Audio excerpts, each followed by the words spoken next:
രണ്ടാമത്തെ പത്തിനെ പറ്റി പറഞ്ഞത് മഗ്ഫിറത്തിന്റെ പത്ത് എന്നല്ലേ? വിശാലമായി അള്ളാഹിനോട് മഗ്ഫിറത്ത് ചോദിക്കണം. ചെറുതും വലുതും എല്ലാ സംഗതികളും അള്ളാഹിനോട് പൊറുക്കലിനെ തേടണം. ശരിക്കൊരു തൗബയുടെ മനസ്ഥിതിയുമായി റബ്ബിനോട് മാപ്പിനെ ചോദിക്കണം.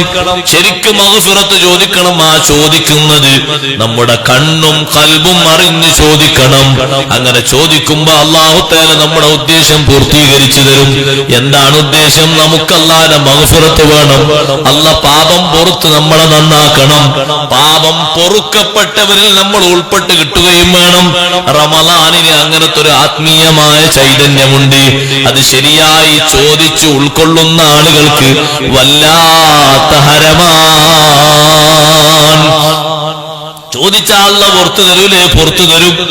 നാട്ടുകാരൊന്നും പൊറുക്കൂല എന്ന് പറഞ്ഞാലും അല്ലാഹു തആല പുറത്തു തരും. ആ പുറത്തു തരാൻ ഒറ്റ കാരണമാണ് ചോദിക്കുന്നവൻ പൊറുക്കണമെന്ന ശരിയായ നിയ്യത്തോടെ ചോദിക്കണം. അതേ അസ്തഗ്ഫിറുല്ലാഹൽ അദീം എന്ന് ചൊല്ലുന്ന ഇസ്തിഗ്ഫാറില്ലേ, അത് ഇസ്ലാമിലെ ഏറ്റവും വലിയൊരു ഒറ്റമൂലികയാണ്. പാപം പൊറുക്കാൻ മാത്രമല്ല, മുറാദ് ഹാസിലാകാനൊക്കെ ഏറ്റവും നല്ലൊരു വിഷയം അതാണ്.